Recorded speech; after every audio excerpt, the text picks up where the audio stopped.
breaking down every game, every day in Major League Baseball. This is the Baseball Betting Show. Here is your host, Greg Peterson. Hey, warm and friendly hello. Welcome to lovely Las Vegas for the Baseball Betting Show with myself, Greg Peterson, now part of the VSiN Family Podcast. We've got an excellent podcast for you as we're going to be joined in segment number 2 by a good friend of ours, Tanner Kern over at DraftKings, along with the Ride the Line podcast. We're going to chat with him about some of the takeaways he's had from the first 2+ weeks of the season. We're also going to chat with him about what we're all going to be seeing on Saturday, some of these young guys that have been able to make an impact. He's based out there in the city of Boston, so I have to address the Red Sox and their a little bit rough start to the season. And then in the final segment, going to get you guys picks and analysis on every game on the betting board for this baseball Saturday as we touch them all. If you do have a question, comment, segment idea, what have you for this podcast, you have one or two ways we offer those in. First one is my Twitter/X timeline at @GUnit_81. Keep in mind, LRCM naming does not matter, so as per usual, please do send these into the timeline. And the other way is find an Apple Podcast review. If you rate this podcast 5 stars, it's very much appreciated from there. You're able to fire in whatever you'd like to hear on this podcast via that 5-star review. I did get in one question, and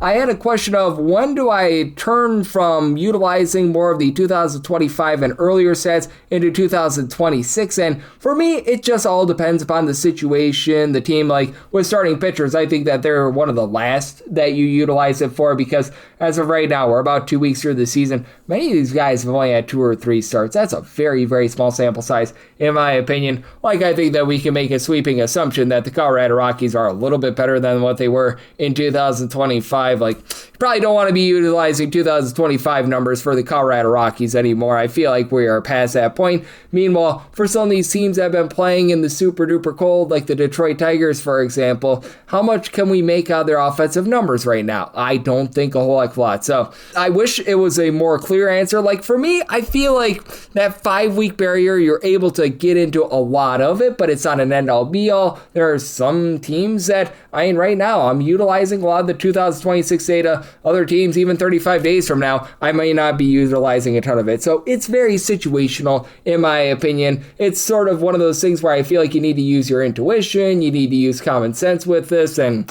sometimes that gets lost in this day and age, but hopefully that does answer your question, and I always do appreciate them. Now let's take a look back at everything that we saw in baseball on Friday, try to find some trends and try to get to know these teams a little bit better. Games from yesterday is Greg buzzing about. Here is the Rowdy recap. I'm going to talk with Tanner Kern in the next segment a bit more about the Red Sox, but they fall to the St. Louis Cardinals 3-2 the final. Dustin May made a Mayday, giving up 2 runs, one of which was earned in 6 innings. Ryan Stanek, Jojo Romero, Riley O'Brien all ended scoreless inning. Connolly early, well, he was out of this game early, but wasn't too bad. 1 run allowed in 4 1/3 innings. Zach Kelly from there gives up 2 runs in 2/3 of an inning. You had Greg Weiser give you 4 outs out of the bullpen scoreless. Giovanni Moore in a scoreless inning. Tyler's Simon Ijo, hopefully I got that correct. He was able to come in and he got a few outs out of the bullpen scoreless, but for the Red Sox, just not a lot doing at the plate in this one. Only 2 runs in total, and for the Boston Red Sox, just 5 hits in total. You saw the Arizona Diamondbacks get the job done against the Phillies, this by a count of 5-4. As for the Phillies, they put up a 4 spot in the first inning. They would not score after that. Michael Soroka calms down after that rough first inning. 5 2/3 innings, allows 4 runs. Did give up a home run to Brandon Marsh. That was a 3-run shot, second home run in the campaign. Punch out 10 from there. Jonathan Loáisiga, Paul Sewald, a scoreless inning, and Juan Murillo, 4 outs out of the bullpen scoreless. Jesus Cesardo just continues to struggle. 5 runs allowed in 4 2/3 innings. From there, Jonathan Bullen, 4 outs out of the bullpen squirrels. Brad Keller, Orion Kirkering, Tanner Banks all ended scoreless inning, but that was a little bit rough for them. For the Cincinnati Reds, this was rough. Chase Burns gives up 5 runs in 5 1/3 innings, and they fall to the LA Angels 10-2 the final as Jack Kachanowicz, 1 run allowed over the course of 7 innings. From there, you did have Mitch Ferris give up a home run to Ellie De La Cruz, 4th home run in the campaign. Gave up that home run over the course of 2 innings, but after Burns gave up his 5 runs, and he did give up a pair of bombs. As you had Josh Lowe get low for his 2nd home run in the campaign, Zach Neto his 5th. You had Ori Soler a little bit later on be able to get home run number 4 of the season, as that comes off of Kyle Nicholas. 2/3 of an inning, allows 3 runs, all of which were earned. Sam Mullen out of the bullpen scoreless. Connor Phillips, 5 outs out of the bullpen scoreless. PJ Higgins was able to supply a scoreless inning, but damage by then, it had very much been done. For the Pittsburgh Pirates, they take down the Chicago Cubs 2-0 the final, as they're looking solid in the NL Central right now. For Carmen Molzinski, he comes in for 5 1/3 innings scoreless. Mason Montgomery from there, pair of outs out of the bullpen scoreless. Isaac Manson, Gregory Soto, Dennis Santana all in a scoreless inning, and Shota Managa was great. 6 no-hit innings. He gave up 1 walk, 9 punch-outs removed after 100 pitches, and then Caleb Thielbar gives up 2 runs and 2/3 of an inning, including a home run to Brian Reynolds, third home run of the campaign. From there, you had Evan Roberts give you 4 outs out of the bullpen scoreless. You also had a scoreless inning from Riley Martin, but damage had been done after Shota Managa. 6 no-hit innings, and team still loses. You had the Toronto Blue Jays get the job done 10-4 against the Minnesota Twins. Not the debut that Patrick Corbin was looking for. 4 runs allowed in 4 innings, including a pair of bombs. Ryan Jeffers, his first of the campaign. Brooks Lee, his first, but bullpen had his back. Braden Fisher, 2 scoreless innings. You had Louis Varland give you 4 outs out of the bullpen scoreless. Joe Mantiply, scoreless inning. Tommy Nance, 2/3 of an inning scoreless, and Simeon Woods Richards was even worse. As for Simeon Woods Richardson, 5 runs allowed in 4 innings. He does give up a home run to catcher Brandon Venezuela, his first home run of the campaign, and then you had a home run number 1 for Dalton Varsho that comes off of Anthony Bondo, who's not been good in a Twins uniform. 3 runs allowed in 1 2/3 innings. From there, Taylor Rogers, a run allowed in 1 1/3 innings. Justin Topa gives up a run in an inning, and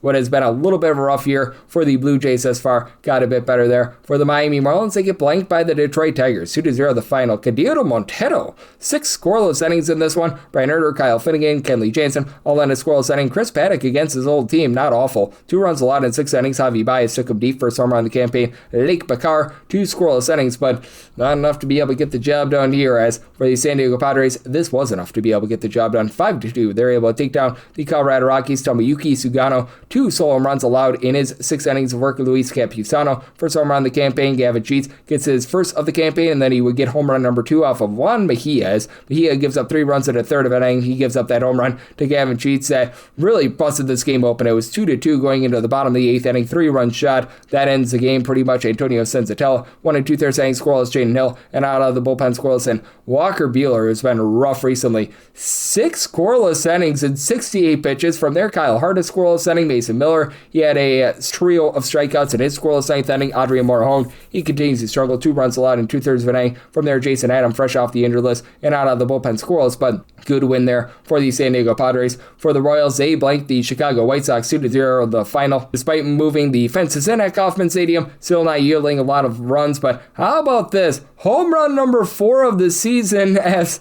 Carter Jensen did not oversleep on this day, and ever since that alarm situation, he's hit all 4 home runs, and he's hit like a 400. He's actually been great ever since then. Davis Martin, he gives up that home run, 2 runs a total over the course of 7 innings. You did have from there a scoreless inning out of Duncan David, who he made his MLB debut. Chris with a K. Bubich, not his debut, but boy did he look good. 7 innings pitched, 11 strikeouts. He's always open to giving you a good performance. From there, Matt Strahm, Lucas Erceg, you're both able to give a scoreless inning.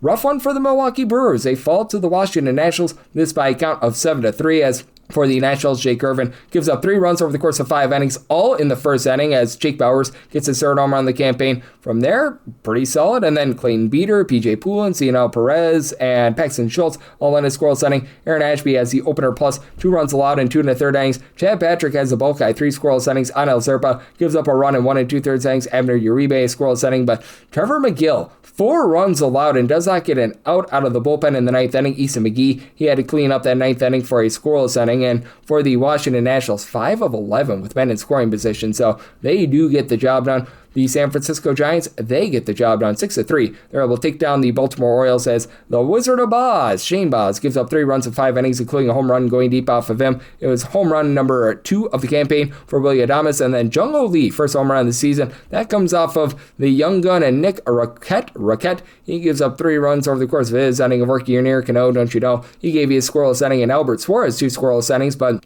Landon Roop was on it in this game. He goes 6 innings, giving up 1 run. From there, Keaton Wynn, Blade Tidwell both come in for an inning. Tidwell does give up 2 runs, including a home run going deep off of him. Gunnar Henderson, 5th home run of the campaign. JT Brubaker, Mac H, they both lend a combined scoreless inning. So for the Giants, they do find a way to persevere there. So do the Tampa Bay Rays. They take down the New York Yankees by a count of 5-3, as for Steven Matz, he gives up 2 runs over the course of 5 innings. From there, the bullpen does their part. Hunter Biggie does give up a solo home run to Ben Rice, 4th home run on the campaign, but you also had Griffin Jacks, Ian Seymour, Brian Baker, all in a scoreless inning, and Luis Seal, in his first start of the season, gives up a home run to Yandy Diaz, 3rd home run on the campaign, gives up 3 runs in 4 innings. From there, Brent Hedrick, 2 runs, 1 of which was earned, allowed in a third of an inning. Jake Bird gives the Bird with a scoreless inning. Camilo Doval, pair of outside the bullpen scoreless. Ryan Yarbrough, the former Ray, 2 scoreless innings, but too little too late by then. The Atlanta Braves, they find a way to persevere against the Cleveland Guardians. 11-5 the final, as Slade Sassoni, 5 runs, 4 of which were earned, give it up in his 5 1/3 innings. And for the Braves, this offense looks like they are back. Matt Olson, 4th home run of the campaign off of Sassoni. You also had Sassoni give up a home run to Ronald Acuna Jr. for just his 1st home run of the campaign. From there, Michael Harris, the second home run of the campaign. That comes off of Matthew Festa, who did not have a fiesta, giving up 2 runs in 2/3 of an inning. From there, Peyton Palate was able to come in for an inning, but gave up 2 runs. Kobe Allard gives up 2 runs in his inning work, and Bryce Elder looked a little bit elderly, 2 runs allowed in 4 2/3 innings, including a home run to Kyle Manzardo for some home run of the campaign. Jose Suarez does give up 3 runs in 2/3 of an inning, but Aaron Bummer and Yo Piams both give you an out of the bullpen scoreless, as well as Obito, Tyler Kinley, and Dylan Lee. They all clean up a scoreless inning. Be able to clean up nicely as well. How about the Athletics? They were able to get a 4-0 win over the New York Mets as Clay Holmes gives up 1 run in 5 1/3 innings. He was fine. Tobias Myers in long relief, 3 runs allowed in 3 innings. Richard Dickey Lovelady, pair of outside the bullpen scoreless, but JT Ginn and Juice, 4 scoreless innings. Mark Leiter Jr., Elvis Alvarado lend a scoreless inning. Jack Perkins, 2 1/3 innings scoreless. Scott Barlow was able to lend a pair of outside the bullpen scoreless, so nice quality win there. And this is a game that is going on as I am recording this. We've got 2 games going on, as I do have to have this up by midnight Pacific, 3 o'clock a.m. Eastern, but looks like the Seattle Mariners should be able to get the job done against the Houston Astros. Currently, the Mariners are trying to get some insurance runs on the board in the bottom of the 8th inning. 9-6 is currently the score, as the real highlight in this game was the fact that Tatsuya Amai, the big international pickup for the Houston Astros, he goes a third of an inning, gives up 3 runs, only 1 hit, but 4 walks, 37 pitches, 17 for strikes. Looked absolutely awful in this one. Steven Okert, 5 outside the bullpen squirrels. Ryan Weiss, he gives up 2 runs over the course of his 2 1/3 innings, including a home run going deep off of him. Randy Rosarena, first of the campaign. JP France, well, he probably should have been in France in this game. 4 runs allowed in 2 3/3 innings. Aniel de los Santos does give a clean 8th inning, so Astros went into the 9th inning down by a count of 9-6 as Emerson Hancock, a little bit of regression here. 3 runs allowed over the course of 5 innings. From there, Gabe Spire, Edward Bazardo, both lend a scoreless inning. Cole Wilcox, he does give up 3 runs over the course of a third of an inning before Matt Brash gives you a pair of outs out the bullpen scoreless, and I have to think that Andres Munoz gets that 9th inning. And for the LA Dodgers, they're currently up 7-6 in the top of the 9th inning, and it looks like they should be able to get the job done. Not before Edwin Diaz does give up a pair of runs in the 9th inning, including a home run to Evan Carter, first of the campaign. So if you, like me, had the run line, that was rough. Tyler Glasnow, he does give up a pair of bombs. Corey Seager, 4th home run of the campaign. Wyatt Langford, his first. Alex Vesia, Tanner Scott, they both lend a scoreless inning as Kumar Rocker, he does get rocked. Pair of home runs allowed to Max Muncy for Muncy. 2nd and 3rd home runs of the campaign for Rocker. 3 runs allowed in 5 innings. From there, Robert Garcia gives up 2 runs over the course of his inning of work. Jalen Beeks, a scoreless inning, but you had Luis Carvalho not do a great job in this one, as he does give up a home run to one Mr. Andy Paz. 4th home run of the campaign, gives up 2 runs over the course of his inning of work. And if you're taking a look at trend-wise, what we're getting in baseball right now should be able to get the Astros and the LA Dodgers home here, and that'll mean that the moneyline favorites thus far this season are 105-93. They've been having a rough go of it, hitting at less than 53% thus far this season. The over rate is now a little bit over 50.5%, 100 overs, 96 unders, and we've had along the way, if math serves me correct, 7 pushes, but if you look at the last 7 days in baseball, favorites are just absolutely miserable.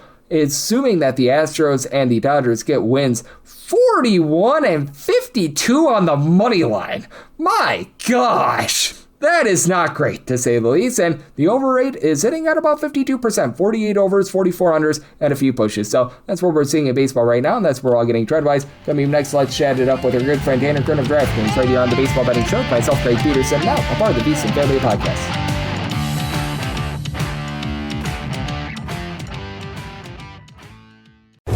Breaking down every game, every day in Major League Baseball. This is the Baseball Betting Show. Here is your host, Greg Peterson. And we're back here in lovely Las Vegas for the Baseball Betting Show with myself, Greg Peterson, now part of the VSiN Family Podcast. It's always great to be joined by this man, as we've got Tanner Kern aboard. He does absolutely tremendous work over at DraftKings. Take a look at a little bit of everything, whether that be the fight game, whether that be baseball, football, basketball, you name it, he's doing it. You're able to follow him on the old Twitter/X at Tanner Kern, and then an underscore after that, and also does a great job as being one half of the Ride the Line podcast with Grant Mitchell as well. That's a great podcast, and always appreciate you, my friend. Thank you.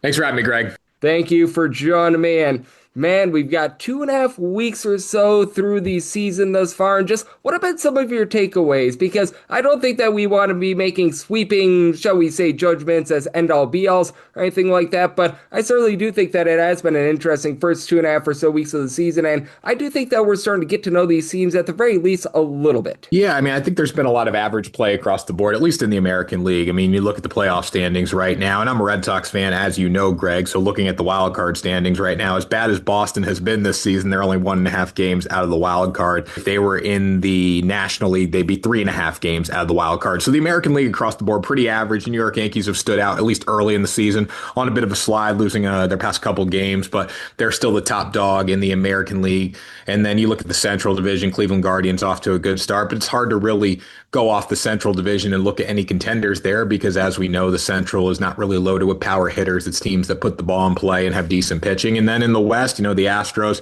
6-7 right now after getting off to a decent start. That's a team that's going to be a threat there. But yeah, the National League is definitely the authority in baseball, as we know, with the Dodgers, and been really actually fun to see the Pittsburgh Pirates taking off as well with the 8-5 record currently. Yep, it certainly has been a lot of fun to be taking a look at some of these young teams and just what have you made out of the impact that these young players and rookies have had, because that's been one of my biggest takeaways from the season thus far too.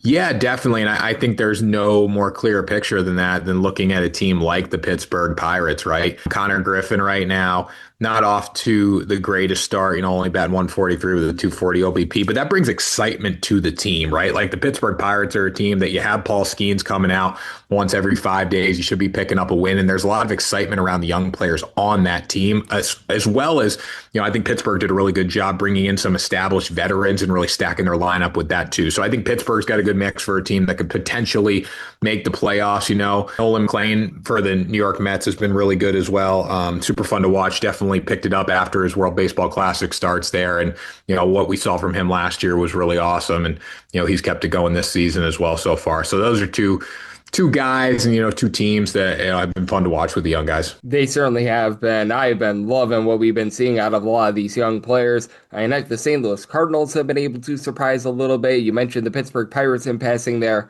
as well. So those have all been great stories, as we've got Tanner Kern, who does such great work over at DraftKings, joining me right here on the Baseball Betting Show. And you are a man that's out there in the great state of Massachusetts. And right now it is the New York Yankees on top of the division. And just what do you make out of this American League East? Because I do think that it's going to be a nice fight all throughout. I do think that the Rays bullpen has certainly fallen down the toilet bowl, but I think that it's going to be interesting to watch all these teams because the team that was closest to the World Series in the American League, the Blue Jays, actually feels like the biggest disappointment right now out there in that division. Yeah, I mean, for me, Greg, the biggest disappointment is the Boston Red Sox right now, but picking up 2 straight wins. Hopefully they can make it a third here on Friday night. But yeah, Toronto just has not been great. And, I want to throw a caveat in there. They're coming off a series against the Dodgers, right? So dropping a series to the Dodgers, no surprise. But getting swept by the White Sox is embarrassing.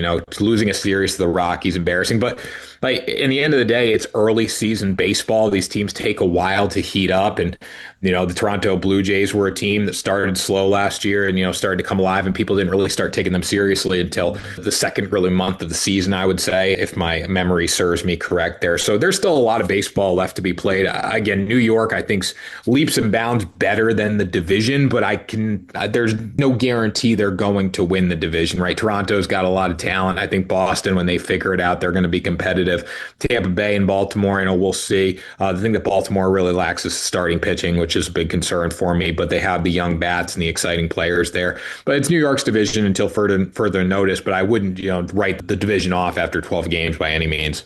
No, not at all. It's Tanner Kern, who does such amazing work over at DraftKings, joining me right here on the Baseball Betting Show. And it is going to be very interesting to see what we're going to be getting, both just moving forward and also on Saturday, as well as we do have all 30 teams in action. And it is going to be fascinating to see what Ranger Suarez is able to provide, because you mentioned the Red Sox being a bit of a disappointment. He's been one of the main leaders of that, going against the Cardinals team that has been a little bit of an upstart thus far this season. So Ranger Suarez going up against a team in the old, shall we say, league that he was in. And right now for the Red Sox, they're about minus 140 favorites, with it being Kyle Leahy for the Cardinals. What do you make out of this game and just Rangers Suarez moving forward? I would lean towards St. Louis in this game just because I do think, and we're recording this obviously before the Red Sox game on Friday night, but I would give Boston the edge on Friday night, and I would give the Cardinals the edge on Saturday. Just with Rangers Suarez, been very concerning so far. The numbers are bad. 8.64 ERA, 1.92 WHIP. He was bad pretty much everywhere he pitched. Spring training, World Baseball Classic didn't really matter. There's all these theories coming into play about ABS and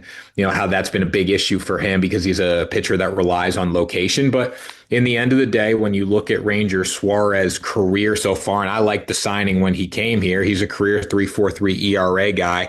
The past couple years have been really good in Philadelphia, but overall, I don't think this has anything to do with ABS. He's just not locating as well as he should be right now. He's giving up a lot of hard contact. He started okay in his last start, and then it just fell apart against the Padres and gave up a ton of hard contact, and that was a game that Boston had a lead in. So I would give St. Louis the edge in this game just because I can't trust Ranger Suarez till further notice, and I definitely can't trust him for the price, of minus 140 to minus 150, depending on the book that you're playing it on. Yep, I do think that it's starting to get up a little bit too lofty as well. We shall see if it's going to be moving a little bit overnight, but certainly it is starting to get up there a bit, as we do have Tanner Kern joining me right here on the Baseball Betting Show, and certainly we do have ourselves some big bomber games, and you want to talk about a team that's been a disappointment. The Seattle Mariners starting off 4-9. They've got Luis Castillo going up against Lance McCullers Jr. Want to get your thoughts here, because much was expected out of Seattle to begin the season, and the pitching has not been bad for them. It's just been the offense that's been anemic, but Lance McCullers Jr. was terrible as well last year. Right now, that number's like the Mariners about minus 135 or so. What do you make out of a game like this? Yeah, I'd be looking at the Astros on the money here and taking advantage of the plus money. Lance McCullers Jr. has been solid so far this year, 1-0,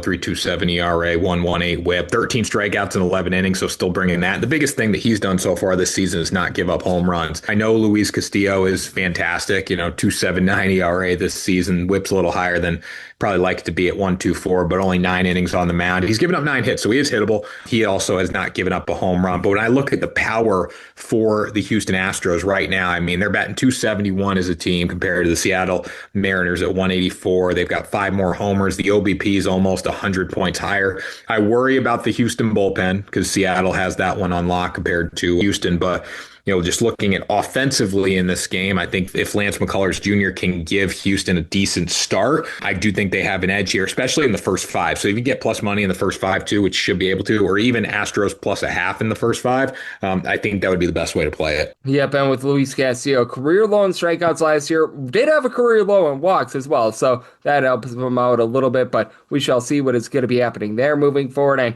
you're alluding to it, does feel like there's a little bit of a divide between the American League and the National League right now, and there's going to be a lot of interleague games that are going to be going on, including this one between the Braves and the Cleveland Guardians, with it being Parker Messick going up against Martin Perez. For the Braves, they're about minus 110 to minus 120 favorites. Want to get your thoughts here, because for the Braves, I don't know if they ever fully get back to 2023 when they were leading the league in scoring and they were looking like the most dominant team in baseball, but they've had themselves a nice start to the season, and out of all the teams out there in the American League, I feel like the Guardians have been one of the most pleasant surprises of the season. Oh, definitely. And it's good to see Martin Perez pitching at a high level through 9 innings this season so far. Atlanta at home has been really good, 4-2 so far this season. And that's something to know. You want to find teams that have, that this early in the season, there's only so much stats we can go off, but Atlanta's been playing well at home so far this year.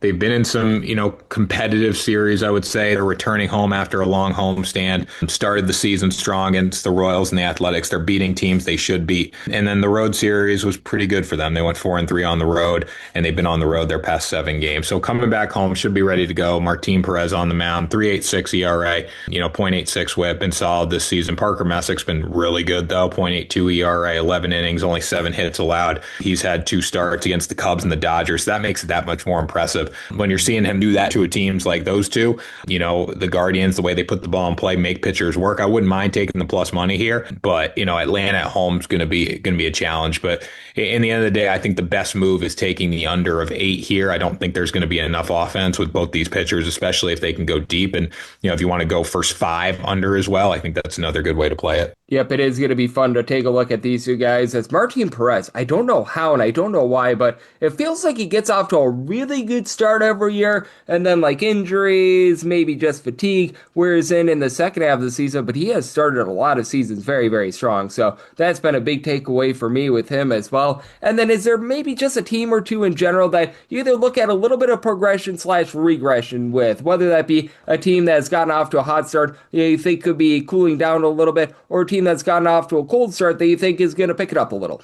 Yeah, I mean, the Miami Marlins are definitely a team that have gotten off to a really hot start. But when you look at the schedule, you start 5-1 against teams like the Rockies and the White Sox. Then you lose a series to the Yankees. You split with the Reds. So I do think Miami's better than people think, but I can't imagine them keeping this pace to being a first place team in the National League East. So just something to keep in mind. I will say the Boston Red Sox right now, 4-8, they're getting into a relatively easier stretch of their schedule. You got the Cardinals, the Twins, and then you go home and you face the Tigers, who, Detroit has not been a great baseball team so far this year, 4-9. They're bound to pick it up too. So you get a 9-game stretch where I think the Red Sox can do some damage before you face the Yankees. And, obviously would love to see them get back closer to 500 in that line. So that's two teams right there. I mean, one more that I think is going to be better, obviously, is the Toronto Blue Jays. And one team that I think might cool down a little bit even more is Chicago White Sox, 5-8 right now, but that's a little ahead of where I think they're going to be for their ultimate win total. So those are the teams that jump out looking at the standings right now.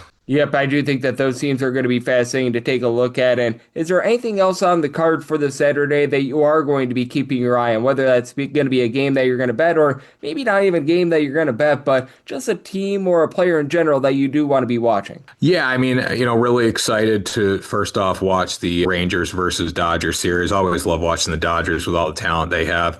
Jack Leiter is going to be on the mound. He's been really good, and you're getting plus money for Texas right now, plus 153, a team that's 7-5. 4-2 on the road, going up against the Dodgers, who again are as close to unbeatable as you're going to get, 9-3 right now, 4-2 at home. But Emmett Sheehan has not looked the part in his first couple of starts this year, going against Arizona and Washington. Obviously, the Dodgers won both those games, but he did not look good. So if you're looking for potentially a team total over, maybe leaning towards the Rangers there, that's one game that you're going to get plus money always going against the Dodgers. You have a really strong pitching edge for the Texas Rangers, and offensively, Texas hasn't been as good as the Dodgers by any means, and Dodgers are, outside of this world when it comes to offense, but they've still been okay at times so far. They're finding ways to win close games with their bullpen. I would take a look at Texas on the money line. Yep, I do think that is a pretty solid look, and I do think that we are going to be in for a great day on Saturday. We're in for just a great season in general, and I know you, Tanner, love this great game of baseball much like I do.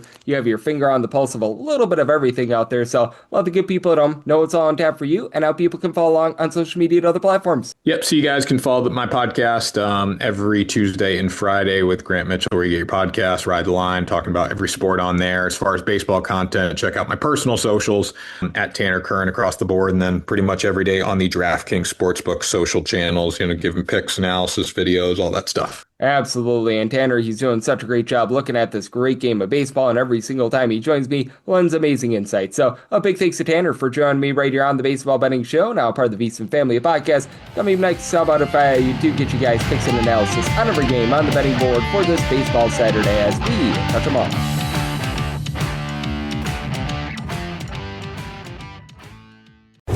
Breaking down every game, every day in Major League Baseball. This is the Baseball Betting Show. Here is your host, Greg Peterson.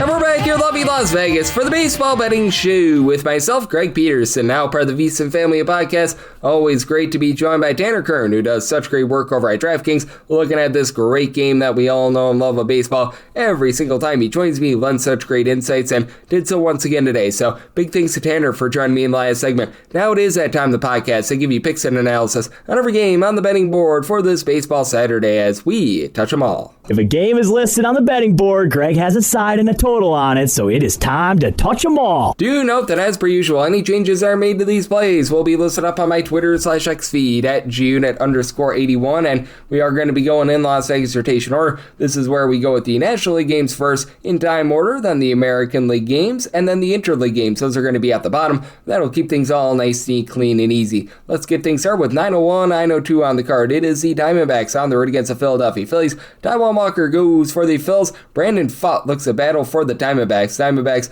are an underdog of between plus 109 to a plus 116, minus 124 to minus 134, that number on the Phils, and 8.5 is a total. Over and under, anywhere between minus 105 to a minus 115, and I'm willing to trust in the Diamondbacks here. I was willing to take a plus 114 or better to have a pair of starting pitchers that were less than savory last year, with Mr. Fott posting up a 5.23 ERA, career low 7.3 strikeouts per 9 innings, but at the very least, you knew that there might be a little bit of positivity coming with him because he does a pretty solid job with regards to his command, 1.9 walks per 9 innings to go with that 5.25 ERA, a 4.22 fielding independent. For Taijuan Walker, fielding independent was significantly higher than the ERA. He was posting up last year an actual respectable 4.08 ERA, but 5.07 fielding independent, 1.5 home runs, 3.1 walks allowed per 9 innings, and here to start the season, he's given up 11 runs, 10 of which were earned in 9 2/3 innings, and he's given up a trio of bombs. That's not great, to say the least, and now he goes up against an Arizona Diamondbacks lineup that last year they were 4th in the league in terms of run creation, and you just have top to bottom a bunch of guys that are able to move the line. You have had Alek Thomas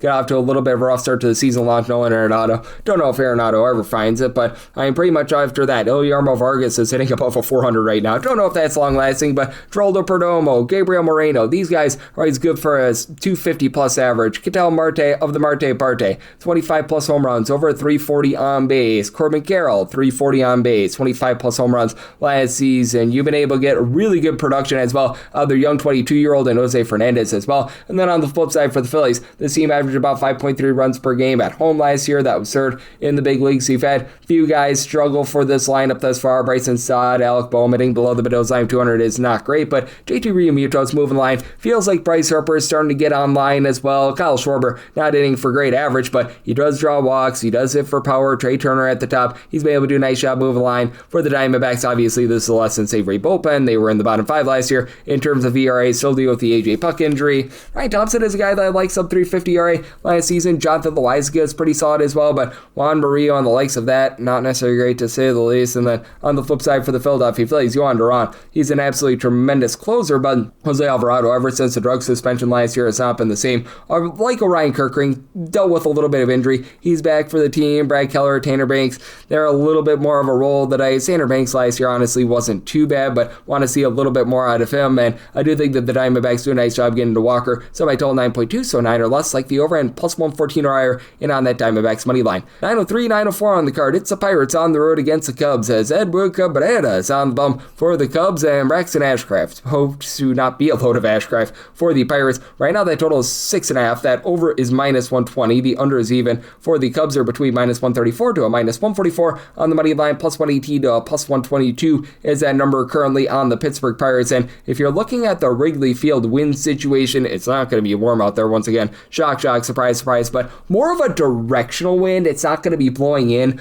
unlike it was on Friday. So I do feel like this total has gone a little bit too low. I said I told more around to 7.9 because they're really pricing this as if the wind is going to be blowing in and it's going to be more directional and going to be about 8-10 miles an hour or so. So I do like the over. And for the Cubs, I set them at a minus 164 on the money line. And with Edward Cabrera, he was very rock solid last year for the Miami Marlins because he finally got the walks down that had been what was killing him all throughout his career, and he was able to put together, as a result, a 353 ERA, 1.1 home runs, 9.8 strikeouts per 9 innings, and he has been tremendous this year. 2 hits, no runs allowed in 11 2/3 innings, and Braxton Ashcraft, how about him? 264 ERA with 0.3 home runs allowed per 9 innings, getting called up to the big leagues in 2025, does give out about 3 walks per 9 innings, and for the Pirates, they were averaging just 3.6 runs per game a season ago, but they clearly look much better this year, even with Marcell Ozuna not necessarily giving you too much. Oneil Cruz last year was only hitting right around the Mendoza line of a 200. He's been able to give you some power, and he's been able to get on base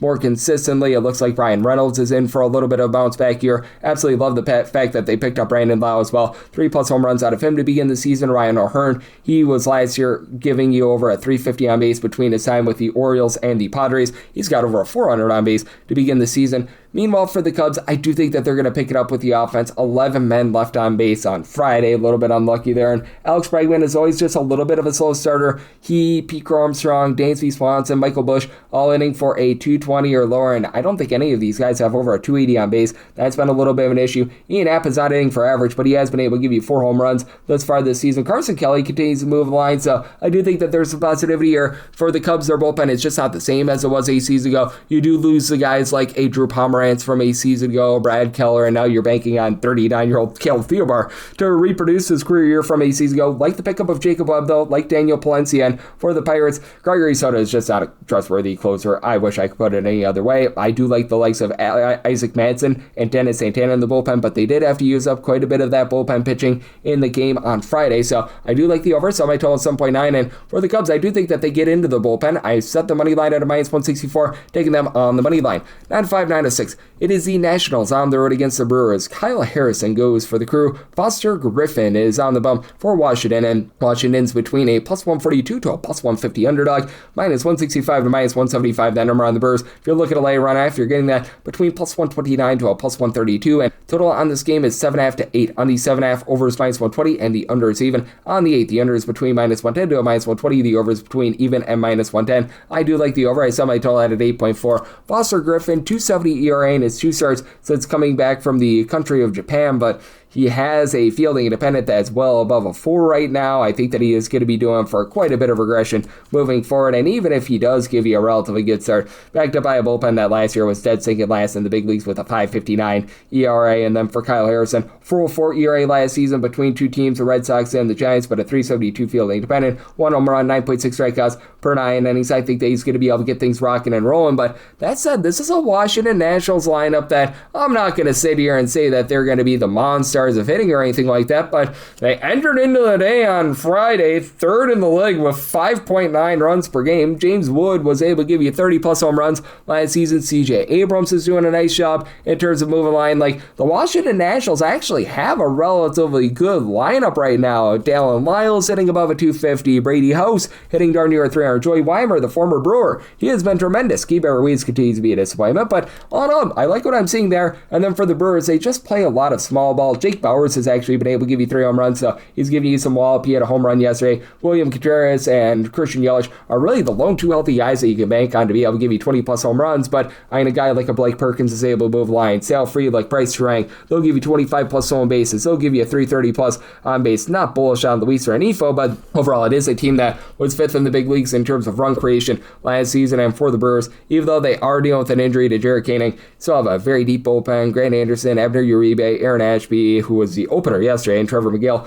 all supplied a sub 350 ERA last season. Anel Zerpo was a nice pickup from the Kansas City Royals to be able to lend length, so circumstance where I do think that the Brewers get the job done in convincing fashion. Anything above a plus 105, I was willing to take a shot on the run line, so like the Brewers run line, and I do like the over, so I might total at 8.4. 907, 908 on the card. The Rockies are on the road against the Slam Diego Padres. Esteban Marquez is on the bump for the Padres, and Ryan Felder is on the bump for the Rockies, and the Rockies, who find themselves as underdogs here, anywhere between plus 140 to a plus 148, minus 160 to minus 175. That number on San Diego with 8.5. The total under is minus 115. The over is minus 105. If you're looking to lay run half with the Paz, that's between plus 125 to a plus 130. And I'm willing to take a shot here. I was willing to go anything of a plus 115 or higher with regards to this run line. The Rockies look much more respectable this year. And German Marquez, he was pitching for the Rockies last season. I'm sure that he is very content to be getting away from Coors Field, because last year he was supplying a nice hearty 6.80 ERA. Just was not great for him. And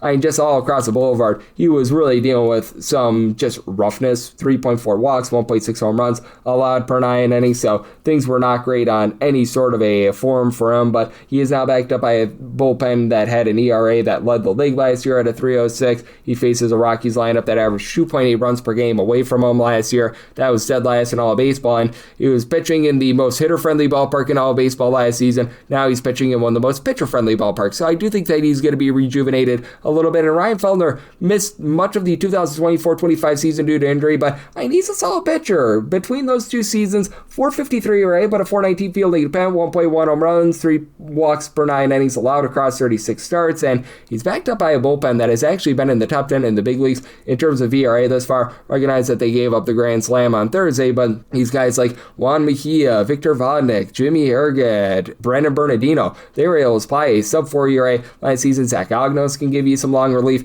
Antonio Senzatella has actually been good out of the bullpen. Clearly was a failed starter, and for the Rockies, you do see a lot of guys take a dive with regards to hitting away from him. I mean, someone like a Brenton Doyle last year hit above a 300 at home, sub 175 away from home. Mickey Moniak had some big home and road splits, but you do have some young guys, Kyle Karros, TJ Romfield, who've been able to give you quite a bit of something. Troy Johnson is hitting above a 300, so you do love to see that. And for the Padres, it's been a little bit slow going with the lineup thus far. You do know that likes of Manny Machado, Fernando Tatis Jr. are going to get you 25 plus home runs when it's all said and done, but they've been a little bit cold at the plate thus far. You've had Jackson Merrill not hit for a lot of average, though. He has been able to give you a pair of homers. Xander Bogaerts has looked a little bit better this year. Miguel Andujar, Luis Campusano, these two guys are doing a solid job in terms of moving the line, but been a little bit hot and cold there, and they are dealing with an injury to Jason Adam in the bullpen. Jeremiah Estrada's on the been himself. Mason Miller has been an incredible closer. Audrey Montahone, a little bit of a rough start to the season. I feel like he's going to be able to pick it up. So I do think that for the Padres, they do support German Marquez quite well here, and I think that he's going to pitch much better in San Diego this year. So semi-total 7.9,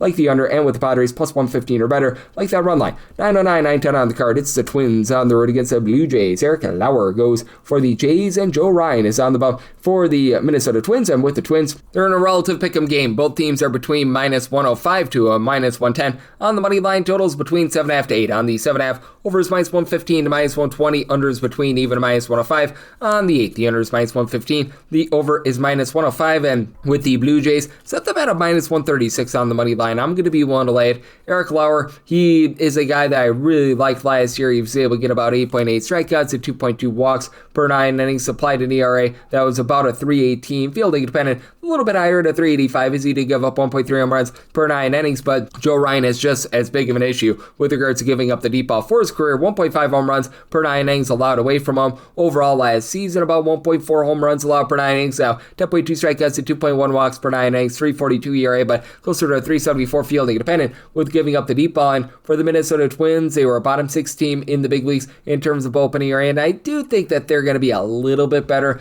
this season. Cody Funderburg, Justin Topa, these guys are capable of being able to give you a sub-4 ERA, but they still don't necessarily provide a lot of pizzazz. Now, for the Twins, it does look like this lineup is back in full force, even with Byron Buxton and Royce Lewis not necessarily having the world's greatest starts to the season. They've been able to have Luke Kashal be able to move the line for them. He was sitting above a 300 towards the back half of the season last year. A little bit cold to get started here this year, but Ryan Jeffers, Josh Bell, these guys have been great. Bell has been able to give you 3 home runs and nearly a 4 on base. You've got Victor Carantini giving you over a 350 on base. Even at the bottom of the lineup, you've been able to have Tristan Gray be able to do a nice job stepping up. He's got 8 RBI and is hitting above a 275. And for the Blue Jays, they finally got things going with their offense yesterday. Just 1 home run for Vlad Guerrero Jr. thus far, but above a 400 on base. Davis Schneider has been able to move the line. George Springer has been rough at the plate in terms of being able to get on base, but has been able to give you some power. They're dealing with the injury to, don't call his name, Alejandro Kirk, but it does appear as though the young gun to Mr. Brandon Valenzuela might be able to give you something. He had a home run yesterday, and for the Blue Jays,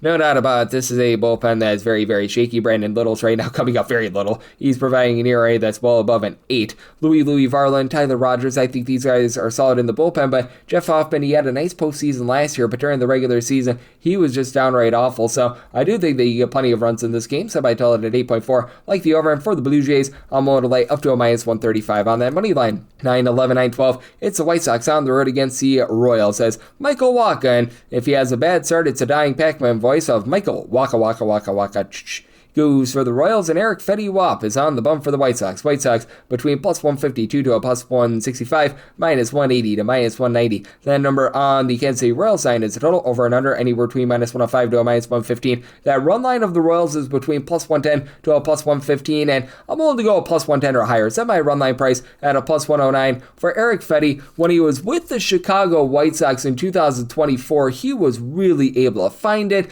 in that first part of the season, a 3.11 ERA with 1 home run, 2.5 walks per 9 innings, just completely toilet pulled last year. 5.49 ERA. He was giving up 4.3 walks per 9 innings with fewer than 6 strikeouts per 9. He's not fully back yet, and they could use an opener for him, so you do want to be mindful of that, but he's been able to control things a little bit better, not giving up as much hard contact, so that's something that you'd like to see. And Michael Wacha, he's not going to go out there and go into flamethrower mode with regards to strikeouts or anything like that. Last year, he was only supplying about 6.6 strikeouts per 9 innings, but doesn't beat himself. 0.8 home home runs, 2.3 walks per 9 innings. Be mindful that they did move the fences in at Kauffman Stadium in the offseason, so should be getting the ball flying a little bit more for these teams after the Royals last year were dead sinking last in the big leagues in terms of runs per game at home. But Carter Jensen, ever since he overslept his alarm a few weeks ago, he's been hitting like a 400 with 3 home runs, so he's been able to come alive for this team. Bobby Witt Jr. isn't necessarily hitting home runs right now, but he's doing a great job finding way on base. He's been able to supply over a 360 on base. Salvador Perez is not really moving the line. He's become a little bit of an all-or-nothing hitter, but Miguel Garcia, Kyle Isbell, these guys are hitting above a 300. Jack Caglione has won a little bit cold here over the last week or so, but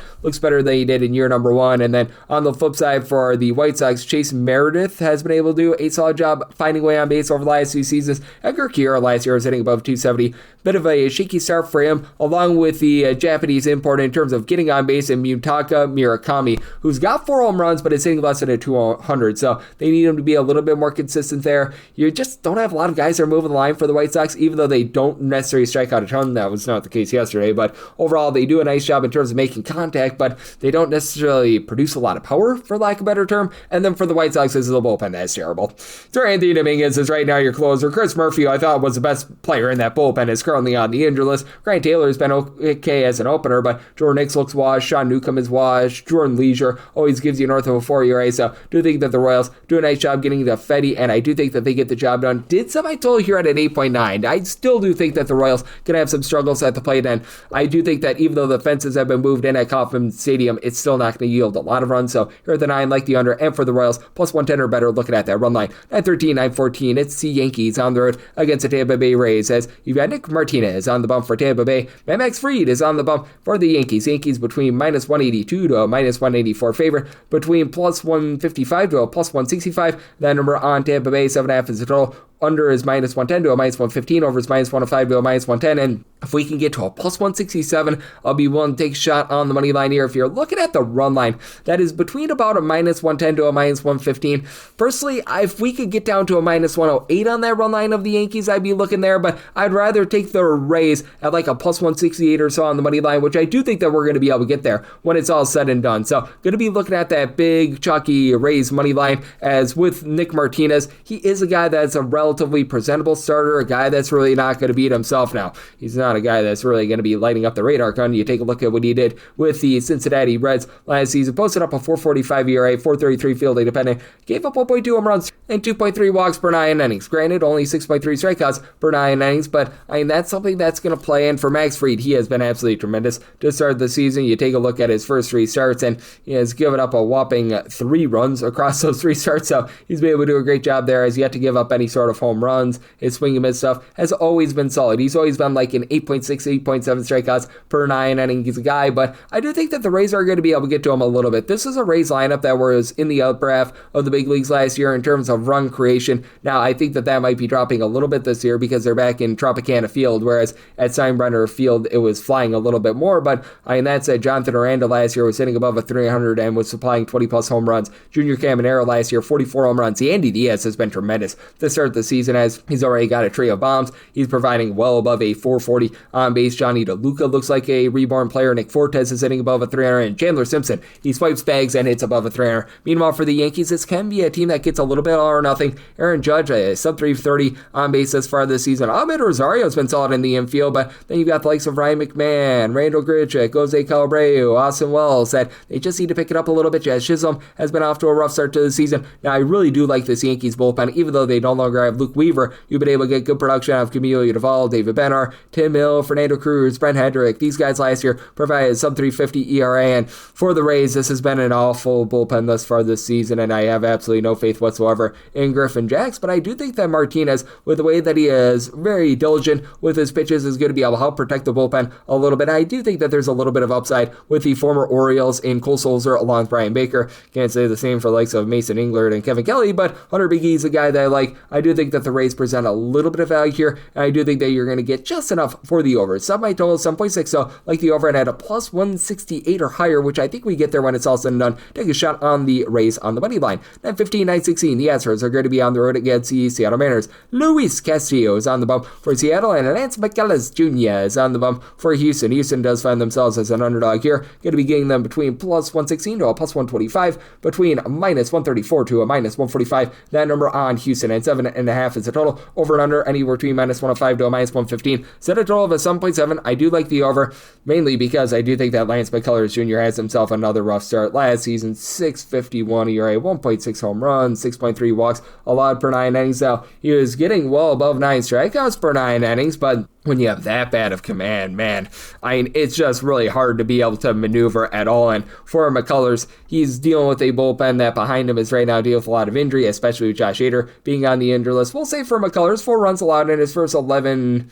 innings in his 2 starts thus far this season, so he's looked a little bit better there, but I need to see a little bit more before I can believe in it. And for Luis Castillo, career low 8.1 strikeouts per 9 innings last season, but only about 2.3 walks per 9, and was significantly better at home rather than away from home. 260 home ERA, 470 ERA away from home. And the Astros are right now pounding the ball. They're a top 5 team in terms of runs per game. You've got Jose Altuve hitting well above a 300 with some bombs. Jordan Alvarez, he's already given you, I believe, 4 home runs and over a 300. He has been rock solid to begin the season. You've been able to get quite a bit as well out of Christian Walker. He was a disappointment last year, but he's hitting well above a 300 with a trio of bombs. Cam Smith has given you 3 home runs. So the lineup has been great. I mean, this, even with Jeremy Pena giving you no home runs going into the game on Friday. And for the Seattle Mariners, it's going to be coming for them sooner rather than later. They had in their starting lineup on Friday one guy hitting above a 250, and that was Cole Young hitting a 261. Like, these guys are going to pick it up. Julio Rodriguez always starts slow. J.P. Crawford is traditionally a slow starter. Josh Naylor, he's not going to remain 5 of 48 for forever. So I think that these guys find it. Brendan Donovan has been rock solid for the team, but he's right now dealing with a little bit of an injury. But for the Mariners, they do have a very rock solid bullpen. You've got Andres Munoz, Matt Brash, a really good 8th and 9th inning duo. The likes of a Edward Bizardo, Gabe Spire were able to give you a sub-3 ERA last season. And for the Astros, you do have the Bryants, Brian King, Brian Abreu. Both of these guys were able to give you a sub-350 ERA last season. But AJ Blueball, even though I like him as a long guy, he's been a little bit shaky recently because they've had to go to him quite a bit. Again, Josh Hader being on the injury list, that hurts them. So I do think that in this circumstance, the Mariners get their offense online against McCullers. Semi-total is 7.7. I do like the over, and with the Mariners, made them a money line favorite of a minus 158, so I'm going to avoid the run line, but I'm going to be willing to take a shot on them on the money line. 9:17, 9:18 on the card. The Marlins are on the road against the Detroit Tigers. Casey Mize goes for Detroit. Jansen Junk hopes to not live up to his name for Miami. Miami is a underdog here between plus 118 to a plus 125. Meanwhile, minus 134 to a minus 143. That number on Detroit, 7.5 is the total. Under is minus 115, and the over is minus 105. And for the Tigers, I'm going to be willing to roll with them on the money line. I did set them more in that neighborhood of a minus 166. For Jansen Junk, he does a really nice job in terms of not beating himself. 0.7 home runs, 1.1 walks allowed per 9 innings last season, but he just doesn't have a lot of deception. Between 6.2 to 6.3 strikeouts per 9 innings over the last 2 seasons. That's a big reason why he had the 4.17 ERA last season. And for Casey Mize, 3.87 ERA with 1.3 home runs allowed per 9 innings last season, but now gets to go up against a Marlins team that was 27th in the big leagues in terms of home runs on a per at-bat basis last season. Now, I like what Liam Hicks is providing for this Miami Marlins team, a trio of home runs. He's done a great job moving the line, and Xavier Edwards is hitting well above a 350 right now.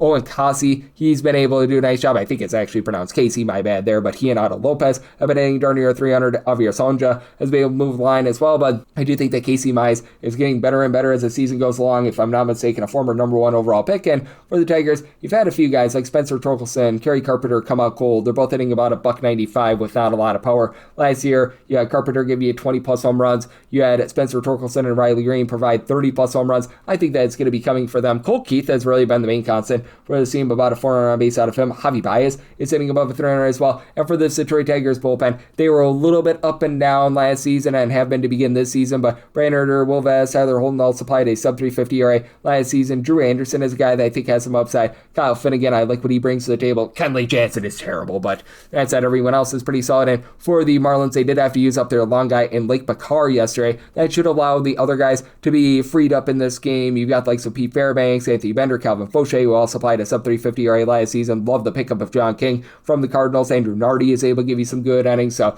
this is a circumstance where I do think that the Tigers get the job done. I did somebody tell at some point 8. I do think that they get to junk before the bullpens do a nice job. So like the over, and for the Tigers, do like that money line. 919, 920 on the card. It's the Angels on the road against the Cincinnati Reds. And yes, we're on to Cincinnati, who's under Brandon Williamson getting the start for them. And George Klassen is on the bump for the Angels. Angels do find themselves as a pretty small underdog here between plus 110 to a plus 115, minus 130 to minus 135. That number on Cincinnati, 9 is the total. Over is minus 110 to a minus 115. Under is between minus 105 to a minus 110. I mean, maybe I'm missing something here on our good friend Mr. Clausen, but I feel like he should be a big underdog here at I set this at a minus 174, so I'm going to be in on the money line. Recognize that Brandon Williamson has not been the Mona Lisa Vito of pitching here, but I mean, man, for George Clausen, first career start, gives up a pair of runs over the course of 2 2/3 innings. Like last year at the minor league level, much of this came at Double-A Rocket City. 5.22 ERA with 3.9 walks allowed per 9 innings. I'm just not seeing it with him, which is sad because he's from the great state of Wisconsin.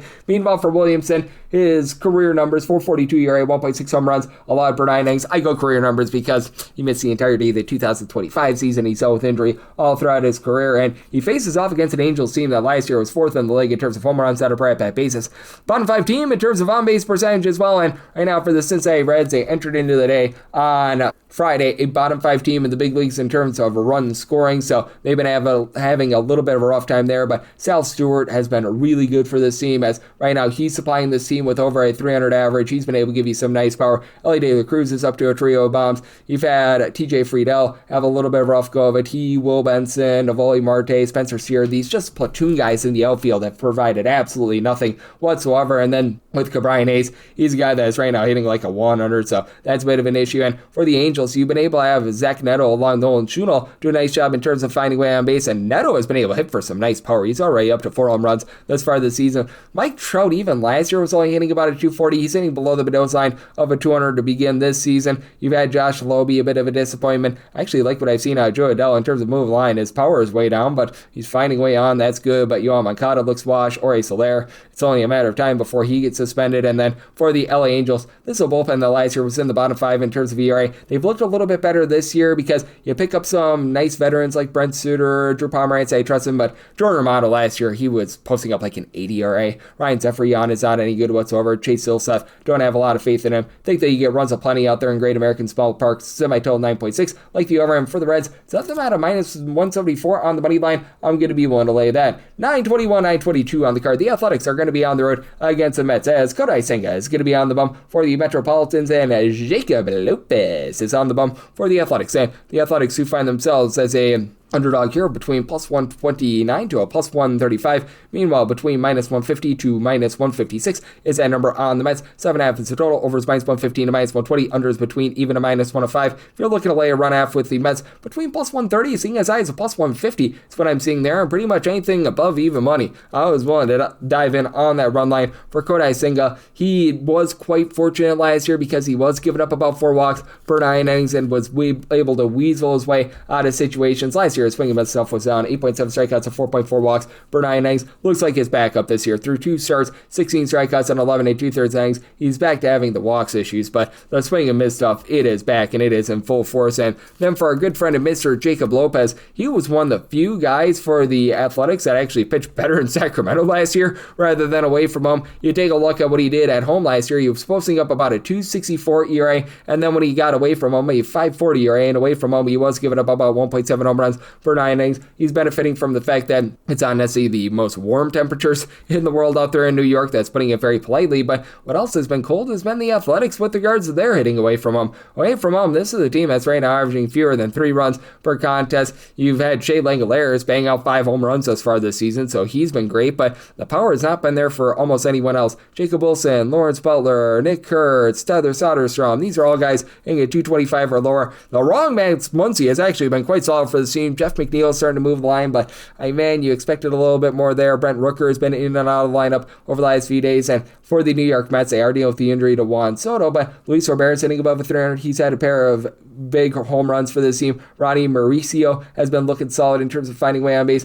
The entire catcher spot, Luis Torrens along with Francisco Alvarez, they're doing a nice job. Bo Bichette has yet to be able to find it yet, but it's very early on, and you've had Mark Vientos do a really nice job finding way on base as well. And for the Mets, they revamped the bullpen. They don't have Edwin Diaz anymore, but Luke Weaver, Devin Williams, a really nice 8th and 9th inning duo, as Williams is looking like the Devin Williams that we all know and love from his Brewers days. And then you've got Oscar Brisbane, Brooks Raley, who provided a sub-350 bullpen ERA last season. And for the Athletics, it's really hard to be able to back this bullpen. They were in the bottom 6 last year in terms of ERA, and they didn't get better in the offseason. Scott Barlow, Mark Leiter Jr. look completely washed. You've got Hogan Harris, who's been okay. He, Elvis Alvarado, Justin Sterner, they're able to provide an ERA hovering right around about a 4, but a massive concern there. I do think that Senga is going to have the walks issue catch up to him a little bit, but do think that the Mets get to Lopez in that bullpen. Like the oversight, I told it at 8.1, and anything above even money, going to be able to take a shot on that Mets run line.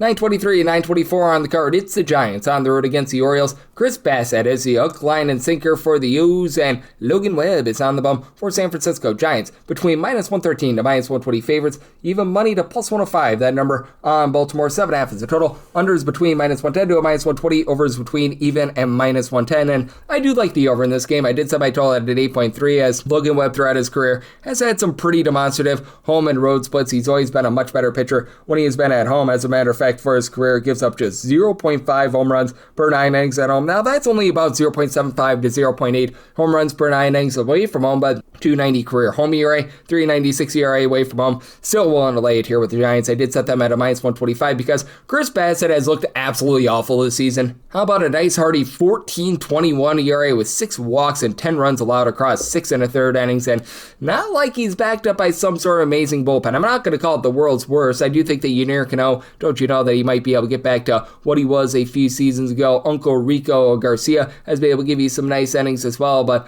all in all, I do take a look at this, and I do think that this team is going to get walloped a little bit, and additionally, when you've got Grant Wolfram coming out of the bullpen, that's honestly great, to say the least. Flip side, for the San Francisco Giants, this has been a bottom 5 team in terms of run creation thus far this season. The outfield just has not been great. Harrison Bader, Jung-Ho Lee, Eloy Ramos are all give you below a 250 on base, really not hitting for a lot of power. Willie Adames, he's actually hitting for some averages here. He's hitting above a 260. He got a home run yesterday. Matt Chapman has been able to hit about a 300. The power's on as he's been there. Rafael Devers has been a little bit of a disappointment, but all in all, I do think that the Giants can get back online there. They were able to get a good start out of Landon Roop, so bullpen is relatively rested, and they were 4th in the league in terms of bullpen ERA last season, but did lose a lot of those guys like Emilio Duvall and company at the trade deadline. Yopi Aguero is currently on the injured list. Eric Miller had a sub-2 ERA last season, but it's looking like that was a flash in the pan. Ryan Walker has been having his struggles since the beginning part of last season, and for the Orioles, they are dealing with quite a few injuries. Jackson Holliday, along with Jordan Westberg, are on the injured list. Bo Adley Rushman, not a lot of power from him right now, but he is hitting above a 300. Samuel Basayo, he's shown some flashes, but he's been very inconsistent at the plate. Career sub-200 hitter. Pete Alonso's had a miserable start to the season.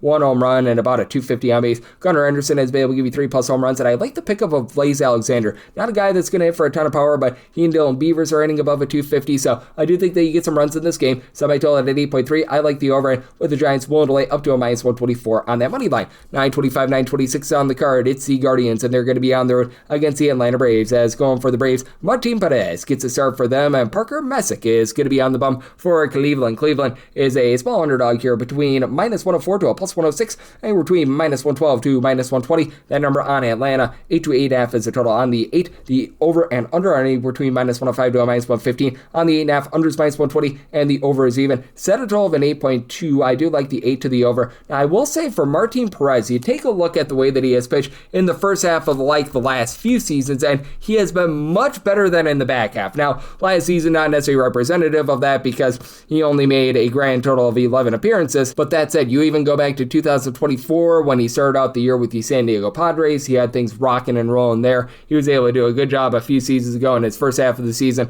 with the Texas Rangers as well. As a matter of fact, you take a look at the career numbers for Martin Perez in the first half of the season versus the second part of the season. Now, I think that a little bit of it may be the just locations in general where he's pitched, but his ERA 4.21 for his career in the first half, post All-Star break, that goes down to a 461, and his home runs per 9 rate is much better in the first half of the season as well. And then on the flip side for Messick, he has been absolutely tremendous here for the Cleveland Guardians. It's a small sample size as he's only made now a career 9 starts, but still 2.31 ERA, 3.02 fielding independent, 8.7 strikeouts, 1.6 walks per 9 innings. But this Braves offense looks very much back and in full force. Like, I don't know if they ever get back to what they were in 2023 when they were leading the big leagues in terms of run creation, but man, they were able to light it up yesterday. You've got Ronald Acuna Jr. not even doing a ton for this team right now. He entered into yesterday without a single home run to his credit. He finally got on the board for one yesterday, but I mean, he hasn't necessarily been able to give you a ton. It's been Mauricio Dubon, Dom Smith hitting above 300, Drake Baldwin,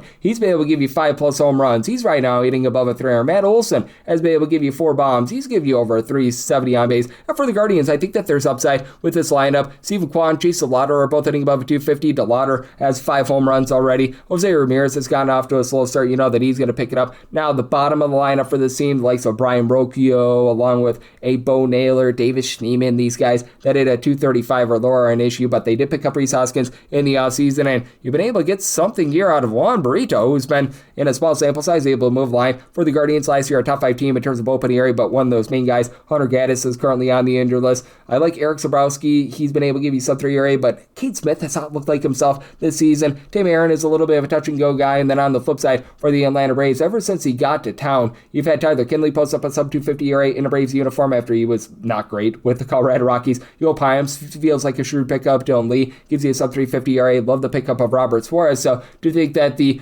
Braves do just enough to be able to go out there, get the job done? I did set my money line here at a -113, so that -112 is pretty much my max. Now I'm going to be willing to lay with them, but I'm willing to trust in the Braves here, and I'm going to be in on the over, so I tell it at 8.2, 927, 928. It's the Boston Red Sox on the road against the St. Louis Cardinals. Kyle Leahy goes for the Cards, and the Rangers, Suarez is on the bump for Boston. Boston -129 to -145 favorites, and between +115 to +125. Then around St. Louis, 8 is the total, under is -115, and the over is -105, and with the Cardinals, I made them a +139 underdog, so I'm going to be one to trust in Ranger Suarez and company. For Ranger Suarez was always a better career pitcher when he was away from home rather than at home when he was with the Philadelphia Phillies. It's been a shaky start to the season for him thus far. 8 runs allowed in 8 1/3 innings. I do think that he's going to be able to find it here. You can go back to what he did last season, 0.8 home runs, 2.2 walks allowed per 9 innings. Always gives you about 8 to 8.5 strikeouts per 9 innings. Not going to completely light up the radar gun, but he's functional in terms of being able to get you swings and misses. And